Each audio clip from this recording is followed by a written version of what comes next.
Hi, my friends. Today I want to present you a new story. Enjoy watching it. The biting cold of the night gnawed at my skin as I wandered the deserted streets, my thin, ragged coat doing little to protect me. Christmas lights adorned the houses, twinkling in vibrant hues, a stark contrast to the bleakness of my existence. My name is Miriam, and at just 10 years old I had seen more hardship than most people do in a lifetime. The rumble of my stomach was a constant reminder of my hunger, and the festive smells wafting from the homes I passed only heightened my longing for a warm meal and a place to belong. As I walked, I couldn't help but peek into the windows of the houses, watching families gather around tables laden with food, their laughter and joy echoing through the glass. I imagined what it would be like to be one of them, to feel the warmth of a home, the love of a family, but reality always brought me back, and I continued my search for something, anything, to eat. My journey led me to the wealthier part of the city, where the houses were grander, the decorations more elaborate. My steps faltered as I approached a row of mansions, their grandeur intimidating, but hunger knows no pride and desperation drove me to rummage through the garbage cans outside one of these opulent homes. It was there, amidst the discarded leftovers of a lavish Christmas feast, that I found it. A wallet, slightly worn but undoubtedly expensive, lay buried beneath the refuse. I picked it up, my hands trembling with the cold and the excitement of possibly finding some money, but what I discovered inside was far more valuable than any currency. There, nestled between credit cards and business cards, was a photograph. My breath caught in my throat as I stared at the picture, my heart pounding. It was a photo of a wealthy couple, elegantly dressed, standing with a little girl who looked exactly like me. I blinked, rubbed my eyes, and looked again. There was no mistaking it. The girl in the photo was me. Questions flooded my mind, each more bewildering than the last. How could this be? Who were these people? And why didn't I remember them? My hands shook as I clutched the wallet and the photograph, my mind racing with possibilities. I needed answers, and I needed them now. With a newfound determination, I set off towards the address listed on one of the business cards in the wallet. The name on the card read Jonathan Spencer, CEO, and the address was just a few blocks away. As I walked, the cold seemed to lose its sting, replaced by the burning desire to uncover the truth about my past. The walk to the Spencer mansion felt like an eternity, each step weighed down by the growing anticipation and confusion. My mind was a whirlwind of memories and questions, piecing together fragments of my past. I had always known I was different from the other homeless children, but I had never dared to hope that I might have come from a family like the one in the photograph. As I trudged along, I recalled the early years of my life. I had no memory of my real parents, only vague images of chaos and fear. My earliest clear memory was of a woman named Rosie, a kind-hearted homeless lady who found me wandering the streets alone when I was barely 4 years old. She took me under her wing, and I became a part of her makeshift family of street dwellers. Rosie and the others did their best to care for me, sharing what little they had and teaching me how to survive on the streets. But life was harsh, and danger lurked around every corner. We moved constantly, trying to avoid the gangs and the authorities. I learned to fend for myself, to be tough and resourceful. But deep down, I always yearned for something more, a sense of belonging that I never quite found. The night that changed everything was still vivid in my mind. We were huddled under a bridge, seeking shelter from the rain, when a group of men burst in, brandishing weapons. They demanded money and valuables, but we had none to give. A fight broke out, and in the chaos, I was separated from Rosie and the others. I ran as fast as I could, my heart pounding with fear, and I never saw them again. Since that night, I had been alone, wandering the streets of Los Angeles, scavenging for food and shelter. The loneliness was crushing, but I had learned to push it aside, to focus on surviving. Until now. Until this photograph. As I reached the mansion, I hesitated at the gate, my courage faltering. What if they didn't recognize me? What if they didn't want me?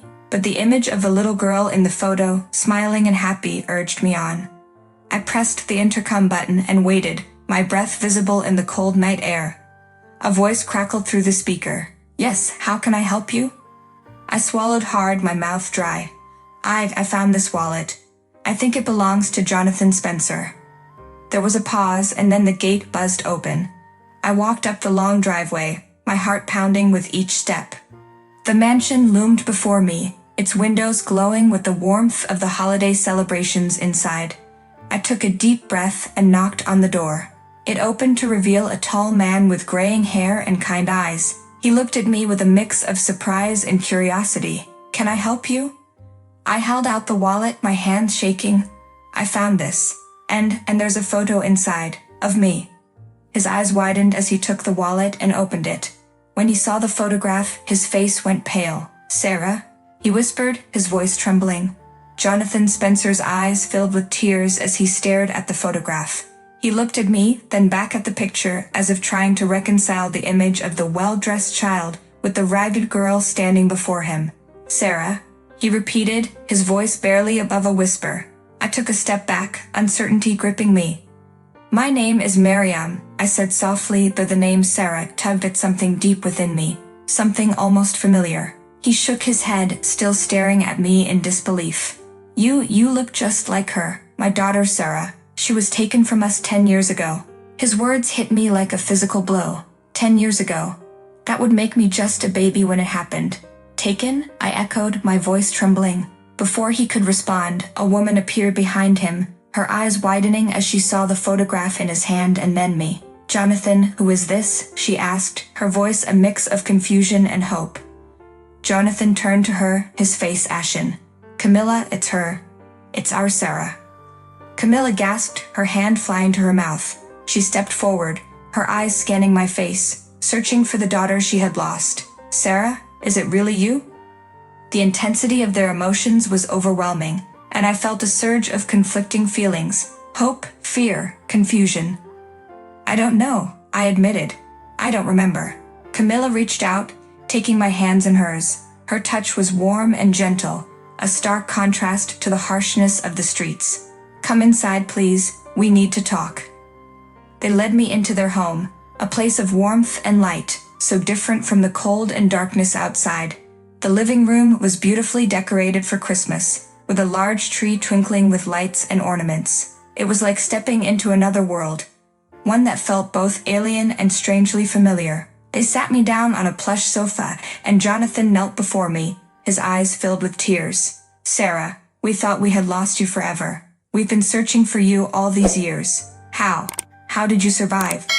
I took a deep breath and began to tell them my story, about Rosie and the homeless community that had taken me in, about the night of the attack and my life on the streets. As I spoke, I saw the pain and sorrow in their eyes, but also a glimmer of hope. When I finished, Camilla embraced me, her tears mingling with mine. "Oh, my sweet girl. We never stopped looking for you. Not for a single day." Jonathan joined the embrace, his voice choked with emotion. "You're home now, Sarah. You're safe." In that moment, I allowed myself to believe it. Maybe I was Sarah Spencer, the lost daughter of this loving family.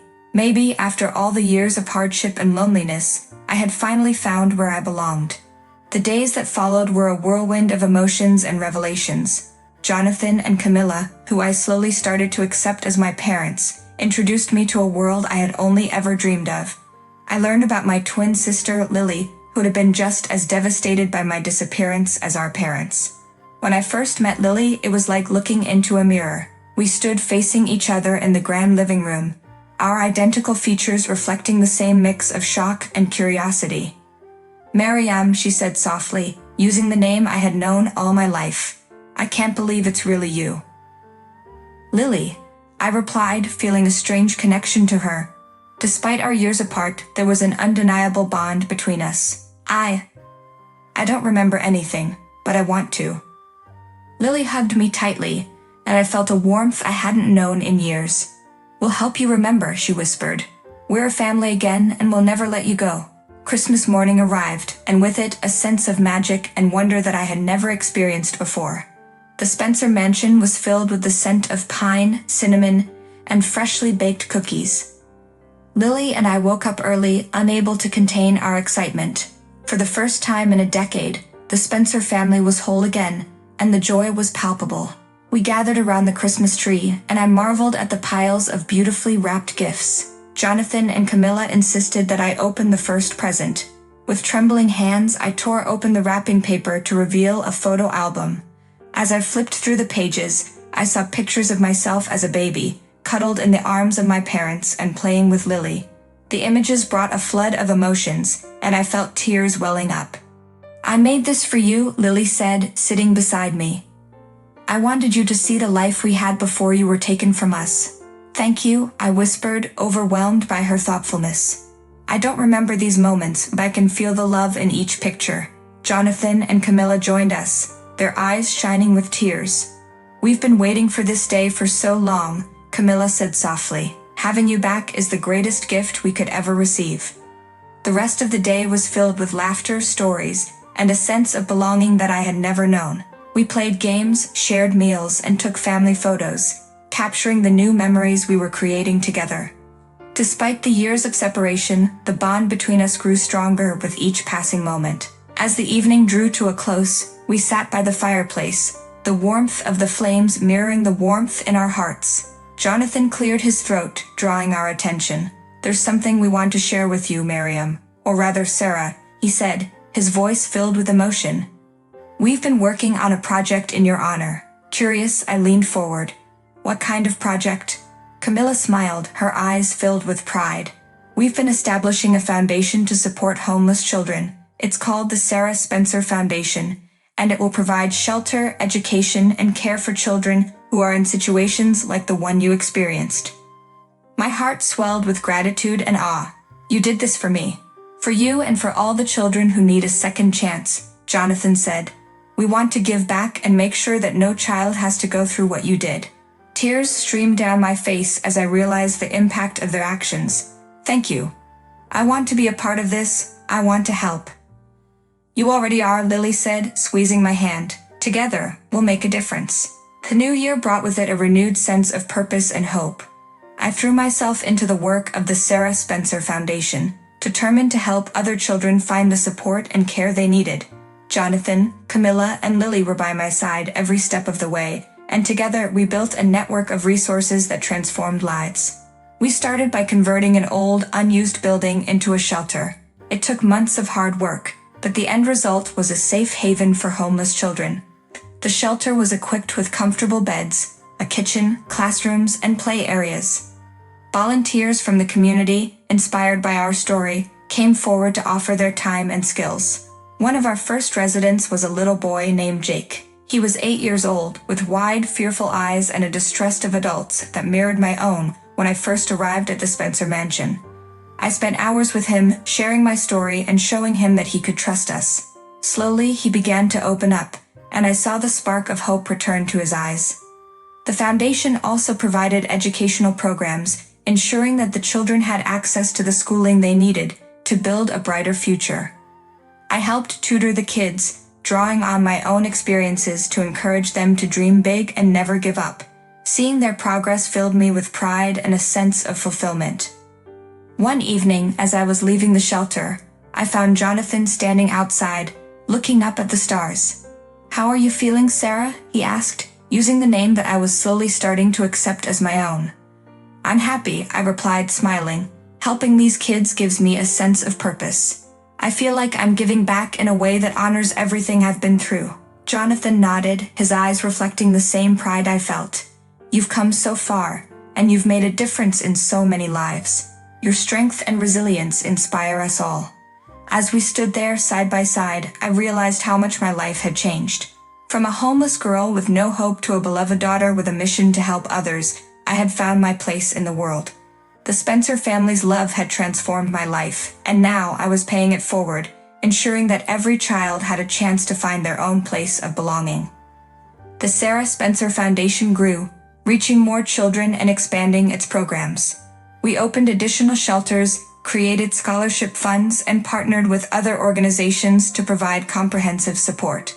Our efforts attracted attention, and soon, we were receiving donations and support from people all over the country. One day, as I was giving a speech at a fundraising event, I looked out at the audience and saw the faces of so many people who had been touched by our work. Among them were former homeless children who had grown into confident, successful adults and volunteers who had become like family. "Thank you all for being here," I said, my voice steady despite the emotion in my heart. "When I was a little girl, I lost my way, but thanks to the love and support of my family, I found my way back." Now together we are helping others find their way too. Every child deserves a chance at a better future, and with your help, we are making that future a reality. The applause was thunderous, and as I stepped off the stage, I felt a sense of peace and fulfillment that I had never known before. My journey had been filled with hardship and pain, but it had also led me to a place of love, hope, and purpose.